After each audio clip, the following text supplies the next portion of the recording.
জানিয়ে দেব বাংলাদেশের রাজনৈতিক অঙ্গনের এইমাত্র হাতে পাওয়া সর্বশেষ গুরুত্বপূর্ণ সংবাদ। শুরুতেই শিরোনাম। ডোনাল্ডোর ঢাকা সফরকে নিয়ে কি ভাবছে বিএনপি ও আওয়ামী লীগ, থাকছে বিস্তারিত প্রতিবেদনে। এরপর জানিয়ে দেব বিদেশি ঋণ পরিশোধের চাপে সরকার, থাকছে বিস্তারিত প্রতিবেদনে। এতক্ষণ শিরোনাম শুনছিলেন, এবার বিস্তারিত। দ্বাদশ জাতীয় সংসদ নির্বাচনের আগে গত বছর ডোনাল্ডোর সফর ছিল বেশ আলোচনায়।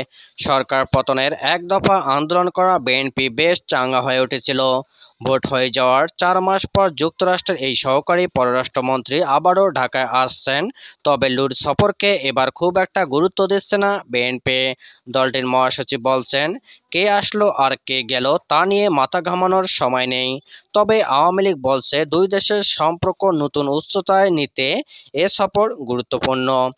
গত বছর লুর ঢাকা সফর ছিল আলোচনার শীর্ষে। তার এবং ঢাকার মার্কিন রাষ্ট্রদূতের নানা পদক্ষেপ ও দৌড়াদৌড়ি ছিল চোখে পড়ার মতো। শেষমেশ বাংলাদেশে নির্বাচন হয়ে গেল এবং আওয়ামী লীগ সরকার আরেকবার ক্ষমতায় এলো।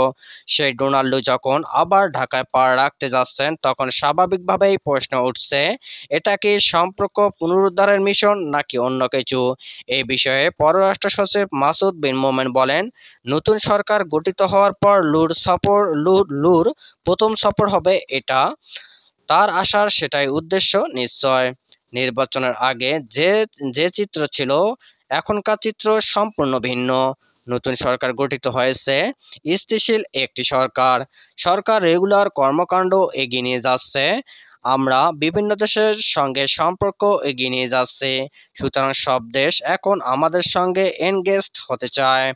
লুর এবারের সফর দুই দেশের সম্পর্ক নতুন উচ্চতায় নিয়ে যাবে বলে মনে করছেন আওয়ামী লীগ। দলটির সাধারণ সম্পাদক ওবায়দুল কাদের বলেন, ডোনাল্ডো বাংলাদেশের সরকারের সঙ্গে কথাবার্তা বলবেন। দুই দেশের মধ্যকার সম্পর্ক এগিয়ে নিতে তিনি আসবেন। বিএনপি মনে করছে, আবার নতুন করে নিষেধাজ্ঞা দেবে কিনা এই ধরনের উদ্ভট চিন্তা করছে। এরকম উদ্ভট চিন্তা তারা আগেও করেছিল। ডোনাল্ডোর এই সফর একেবারেই আমলে নিতে চায় না বিএনপি। যদিও নির্বাচনের আগে লুর ঢাকা সফর নিয়ে সবচেয়ে বেশি উচ্ছ্বসিত ছিল বিএনপির নেতারা। তবে এবার দলটির মহাসচিব মির্জা ফখরুল ইসলাম আলমগীর বলেছেন, কে আসলো আর কে গেল তা নিয়ে মাথা ঘামানোর সময় নেই। তিনি বলছেন, তার দলের প্রধান শক্তি হলো জনগণ। তবে রাজনৈতিক বিশ্লেষকরা বলছেন, বিদেশিদের কাছে বারবার ধর্ণা দিয়ে কোনো কিছুই করতে পারেনি বিএনপি। এজন্য লুর ঢাকা সফর নিয়ে প্রকাশ্যে উচ্ছ্বাস দেখাচ্ছে না বিএনপি। রাজনৈতিক বিশ্লেষক ও জ্যেষ্ঠ সাংবাদিক সুভাষ সিংহ রায় বলেন, নির্বাচনে দেশের জনগণের চেয়ে বিদেশিদের কাছেই বেশি গেছে বিএনপি, কারণ জনগণের মাঝে তাদের ভিত্তি নেই। বিএনপি বিভিন্ন দূতাবাসে রাত বিরাতে ধর্ণা দিয়েছে, কিন্তু দেশের শান্তিপূর্ণভাবে নির্বাচন হওয়া এবং বর্তমান সরকারের সাথে কাজ করার ঘোষণা দেওয়ার বিএনপি মোহ ভঙ্গ হয়েছে। তাই প্রকাশ্যে লুর সফর নিয়ে উচ্ছ্বাস দেখাচ্ছে না বিএনপির নেতারা। চীনা বংশোদ্ভূত আমেরিকান ডোনাল্ডো 2021 সাল থেকে পররাষ্ট্র দপ্তরের দক্ষিণ ও মধ্য এশিয়া বিষয়ক সহকারী মন্ত্রীর দায়িত্ব পালন করছেন। তার আগে তিনি কিরগিজস্তানে ও আলবেনিয়া যুক্তরাষ্ট্রের রাষ্ট্রদূতের দায়িত্ব পালন করেন। 1990 সালে যুক্তরাষ্ট্রের ফরেন সার্ভিসে যোগ দেওয়ার পর লু পাকিস্তানে এবং ভারতে যুক্তরাষ্ট্রের মিশনেও কাজ করেছিলেন।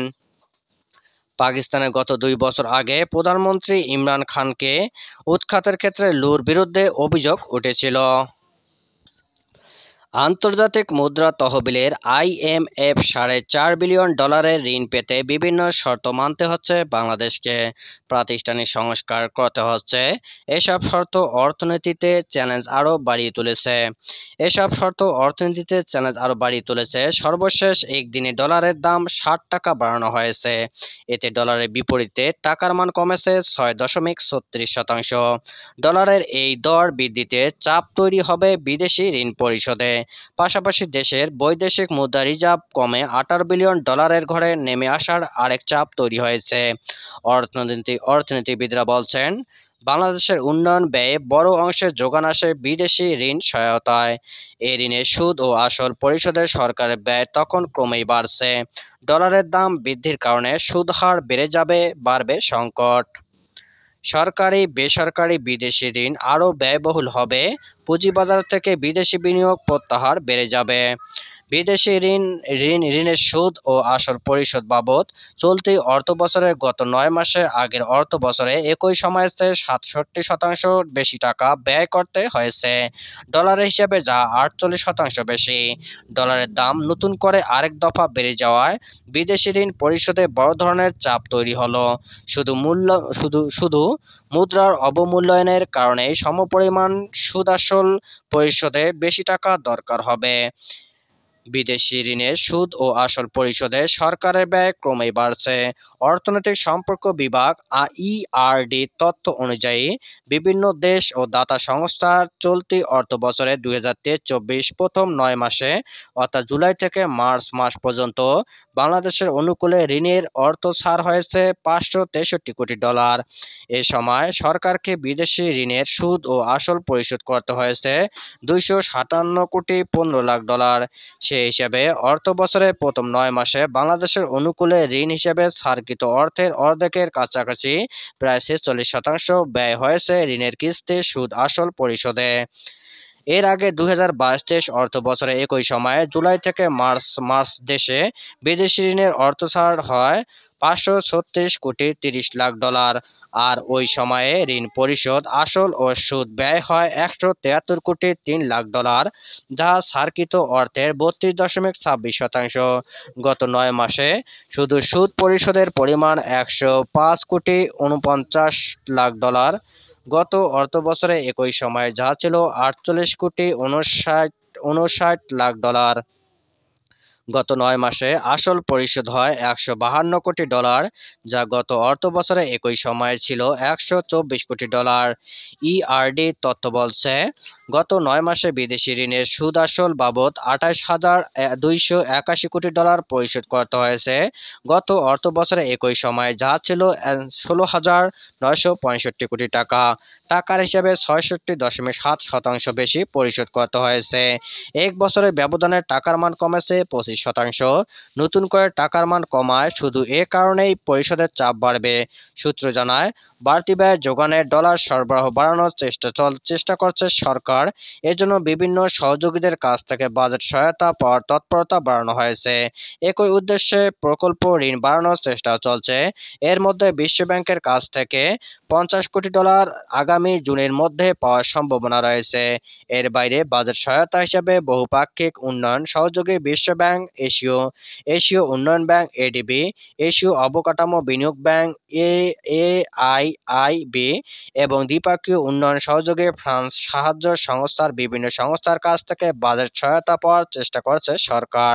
এদিকে চলতি মাসের শেষ দিকে বা আগামী মাসের প্রথম দিকে আইএমএফ এর কাছ থেকে ঋণের তৃতীয় কিস্তি বাবদ $১১৫,২৫ লাখ পাওয়া যাবে। তখন রিজার্ভ আবার কিছুটা বাড়বে।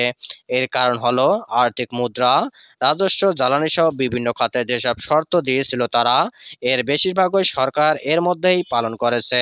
তবে আইএমএফ সন্তুষ্ট হলে যেসব শর্ত তারা বাংলাদেশকে মানতে বাধ্য করেছে তাতে চাপে পড়েছে দেশের অর্থনীতি। সিডিপির বিশেষ ফেলো ডক্টর দেবপ্রিয় ভট্টাচার্য বলেন, চলতি বছরে বিদেশি ঋণ পরিশোধের ঝুঁকি তৈরি হয়েছে। ২০২৬ সালে ঝুঁকির মাত্রা আরও বাড়বে। বিদেশি ঋণ পরিশোধে বাংলাদেশ কখনো খেলাপি হয়নি, সেই বিশ্বাসে এখন ফাটল ধরেছে। সিডিপির কয়েকটি প্রকল্পে ঋণের ম্যাচুরিটি পিরিয়ড শুরু হয়েছে। এগুলো সুদ আসল পরিশোধ শুরু হয়েছে। এটি ক্রমান্বয়ে বাড়ছে, আগামীতে আরও বাড়বে। বিশ্বব্যাংকের ঢাকা কার্যালয়ের সাবেক প্রধান অর্থনীতিবিদ ডক্টর জাহিদ হোসেন বলেন, সরকারের এখন নগদ ডলার দরকার। সেই হিসেবে বাজেট সহায়তা পাওয়ার চেষ্টা করছে সরকার। ডলারের দাম বাড়ায় নতুন করে বিপাকে পড়েছে সরকার ও বিদেশি ঋণ নেওয়া স্থানীয় ব্যবসায়ীরা। বিশেষ করে যাদের ডলারে আয় নেই, তাদের লোকসান পাল্লা আরও ভারী হতে চলছে। এসব কোম্পানি বিদেশি ঋণ পরিশোধের ক্ষেত্রে আরও অন্তত ৬.৫% হারের লোকসান গুনতে হবে। এর মধ্যে সরকারি অনেক কোম্পানিও রয়েছে। ইআরডি এর তথ্য অনুযায়ী চলতি অর্থবছরে প্রান্তিকে বাংলাদেশে সবচেয়ে বেশি ঋণ সহায়তা প্রতিশ্রুতি এসেছে বিশ্বব্যাংক, এশিয়ান ডেভেলপমেন্ট ব্যাংক এডিবি এবং জাপানের কাছ থেকে। এর মধ্যে বিশ্বব্যাংক ঋণ প্রতিশ্রুতি দিয়েছে $262 কোটি, ছাড় করেছে 140 কোটি 27 লাখ। এডিবি ঋণ প্রতিশ্রুতি দিয়েছে 141 কোটি 80 লাখ, ছাড় করেছে 96 কোটি 73 লাখ। জাপানের প্রতিশ্রুতি ও ছাড়কৃত অর্থের পরিমাণ যথাক্রমে 203 কোটি 59 লাখ আর দিয়েছে 135 কোটি 80 লাখ। চীনের কাছ থেকে এ সময় কোনো ঋণ প্রতিশ্রুতি পাওয়া যায়নি।